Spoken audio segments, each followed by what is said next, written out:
Hi everybody, this is Ms. Brazil and I am going to be reading to you the second portion of chapter 6 from Artemis Fowl. So just as I've been saying all along, if you are not really enjoying Artemis Fowl, I really want you to enjoy what you're reading. So it is okay at this point to go ahead and stop watching these videos and pick your own book or magazine, whatever it happens to be that you would like to read. I just want you to make sure that you are actually reading. It's really important. And it'll work best if you try to mimic this activity. So if you find somebody who will read it out loud to you while you're following along, or if you can listen to an audiobook version of it, it's going to be a really powerful tool to help you improve your comprehension, vocabulary, and especially your fluency, which I know you guys are very familiar with. We've been working on that all year long. It's a really simple activity to do to build all of those reading skills, and I would hate to see you guys slip in those reading skills during this time of distance learning and moving into summer break. So, but most importantly, I really want you guys to enjoy reading. So if Artemis Fowl isn't for you, that's okay. I'm continuing to record it because I know there are students who are enjoying it, but it's all right if you choose something else to read. That's fine. So just as a reminder for those of you who are going to continue listening to Artemis Fowl and following along, Artemis Fowl's father, Artemis the First, has gone missing. We assume he's kidnapped, but we don't know for sure. This has left the Fowl family in a bad situation as far as their finances go, because of course Artemis was the head of this very criminal family. So Artemis has taken it upon himself to try to retrieve the fairy's gold to help his family out, especially since his mother is also incapacitated. Right now she's kind of gone insane, which we saw earlier in this chapter, a very sad scene, remember, with her pretending that she had his father right there and she had created like a dummy of his father. It was really kind of disturbing. So Artemis has succeeded in kidnapping Holly Short in his efforts to obtain the fairy gold, and he's holding her captive while he tries to figure out her secrets. But at the same time, the retrieval team, the stealth team, has descended upon the Fowl house and is trying to save Holly. So the last time we saw them, Artemis and Butler had just figured out how to use some really cool technology to track the stealth team because their normal cameras weren't doing the trick, and they just spotted them coming up the lane. So they're aware that they're there, and that's exactly where we left off. Okay, so they're called the retrieval team, or they call them the stealth team also. So remember, you're following along while I read to you, and away we go. LEP Retrieval 1 were the best and the brightest. It was every little fairy's dream that one day he would grow up to don the stealth black jumpsuit of the Retrieval Commandos. These were the elite. Trouble was their middle name. In the case of Captain Kelp, Trouble was actually his first name. He'd insisted on it at his manhood ceremony, having just been accepted into the academy. Trouble led his team down the sweeping avenue.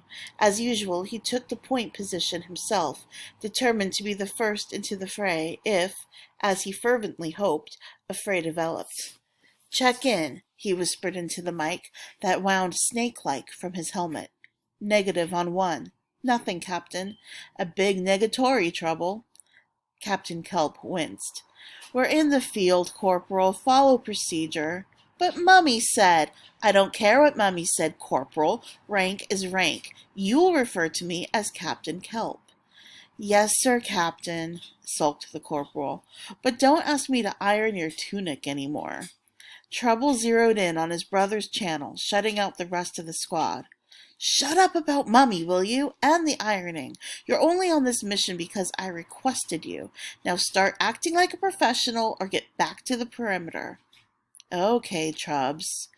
"Trouble!" shouted Captain Kelp. "It's Trouble. Not Trubs or Trub. Trouble, okay?" "Okay, Trouble, Mummy's right. You're only a baby."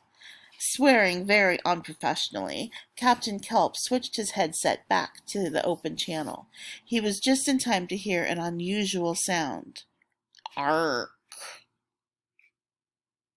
What was that? What? Don't know. Nothing, Captain. But Trouble had done a second recognition in service for his captain's exam, and he was pretty sure the ark had been caused by someone getting a chop across the windpipe. More than likely his brother had walked into a shrub. Grub, are you all right? That's Corporal Grub to you. Kelp viciously kicked a daisy. Check in. Sound off in sequence. 1, okay. 2, fine. 3, bored but alive. 5, approaching west wing. Kelp froze. Wait, 4? You there, 4? What's your situation? Nothing except static. Right. 4 is down.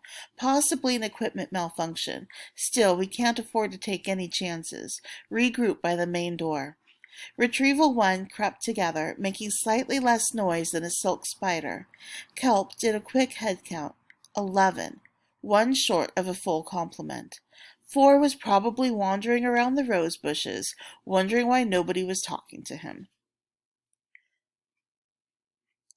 Then Trouble noticed 2 things. 1. A pair of black boots was sticking out of a shrub beside the door, and 2. There was a massive human standing in the doorway. The figure was cradling a very nasty-looking gun in the crook of his arm. Go silent, whispered Kelp, and immediately 11 full-face visors slid down to seal in the sounds of his squad's breathing and communications. Now nobody panic. I think I can trace the sequence of events here. 4 is skulking around outside the door. The mudman opens it. 4 gets a whack on the noggin and lands in the bushes. No problem. Our cover is intact. Repeat, intact. So no itchy fingers, please. Corporal Kelp, check 4's vitals. The rest of you make a hole and keep it quiet. The squad stepped back carefully until they were standing on the manicured, grassy verge. The figure before them was indeed impressive, without doubt the biggest human any of them had ever seen. Darvit, breathed 2. Maintain radio silence except in emergencies, ordered Kelp. Swearing is hardly an emergency. Secretly, however, he concurred with the sentiment. This was one time he was glad to be shielded. That man looked as if he could squash 6 fairies in one massive fist. Grub returned to his slot. 4 is stable. Concussed, I'd guess, but otherwise okay. His shield's off, though, so I stuffed him in the bushes. Well done, Corporal. Good thinking. The last thing they needed was for 4's boots to be spotted. The man moved, lumbering casually along the path. He may have glanced left or right. It was difficult to tell beneath the hood pulled over his eyes. Odd for a human to wear a hood on such a fine night. Safety catches off, ordered Trouble. He imagined his men rolling their eyes, like they hadn't had their safeties off for the last half an hour.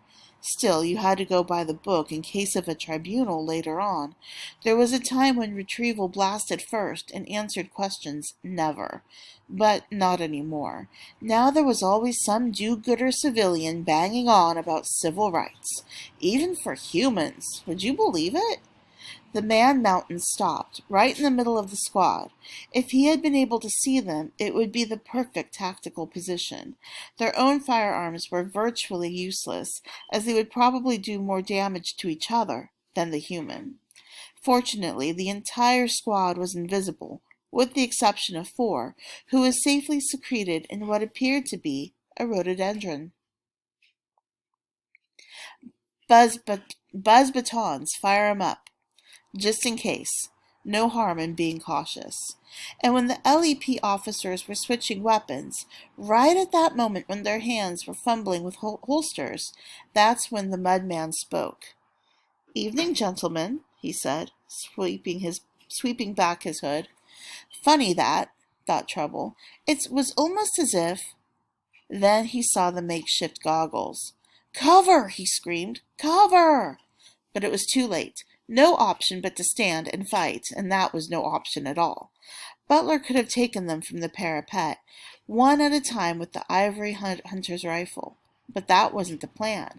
This was all about making an impression, sending a message. It was standard procedure with any police force in the world to send in the cannon fodder first before opening negotiations. It was almost expected that they would meet with resistance, and Butler was happy to oblige. He peeked out through the letterbox, and, oh, happy coincidence, there was a pair of goggled eyes peeking right back at him. It was just too fortuitous to pass up. "Bedtime," said Butler, heaving the door with a mighty shoulder. The fairy flew several meters before alighting in the shrubbery. Juliet would have been devastated. She loved rhododendrons. One down, several to go. Butler pulled up the peaked hood on his field jacket, stepping into the porch. There they were, spread out like a squadron of action men. If it was not for the array of very proficient-looking weaponry hanging from each belt, it would have been almost comical. Sliding his finger casually under the trigger guard, Butler strode into their midst. The bulky one at 2 o'clock was giving the orders. You could tell from the heads angled his way.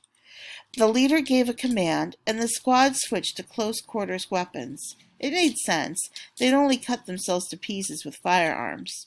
Time for action. "Evening, gentlemen," Butler said. He couldn't help it, and it was worth it for that one moment of consternation. Then his gun was up and blazing. Captain Kelp was the first casualty, a titanium-tipped dart puncturing the neck of his suit. He went down sluggishly, as though the air had turned to water. 2 more of the squad were dropped before they had any idea what was going on. It must be quite traumatic, thought Butler dispassionately, to lose an advantage that you've had for centuries. By now, the remains of Retrieval 1 had their buzz batons fired up and raised, but they made the mistake of hanging back, waiting for a command that was not forthcoming. This gave Butler an opportunity to take the fight to them, as if he needed another advantage. Even so, for a second the manservant hesitated. These beings were so small, like children. Then Grubb clipped him on the elbow with his buzz baton, and 1,000 volts spread across Butler's chest. All sympathy for the little people vanished instantly. Butler grabbed the offending baton, swinging weapon and bearer like a set of bolas. Grubb squealed as he was released, his newfound momentum carrying him directly into 3 of his comrades. Butler continued the swinging motion, driving punishing punches into the chests of 2 more fairies. Another clambered onto his back, stinging him repeatedly with the baton. Butler fell on him. Something cracked, and the stinging stopped. Suddenly there was a barrel under his chin. One of Retrieval had managed to get his weapon cocked. "Freeze, mud boy," drowned a helmet-filtered voice. It was a serious-looking gun. Liquid coolant bubbled along its length.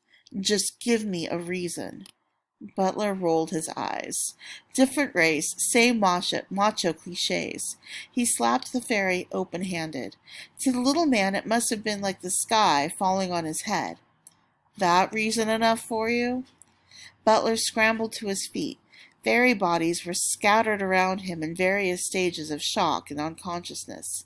Scared, definitely. Dead? Probably not. Mission accomplished. One little chap was faking, though. You could tell by the way his tiny knees knocked together. Butler picked him up by the neck, finger, and thumb, easily meeting around the back. "Name?" "Grubb, Corporal Kelp." "Well, Corporal, you tell your commander that the next time I see armed forces coming in here, they'll be picked off by sniper fire. No darts, either. Armor-piercing bullets." "Yes, sir, sniper fire. Got it. Seems fair." "Good. You are, however, permitted to remove your injured." All right, I'm going to stop right there. I'm going to pick up with the next video. You guys are doing great.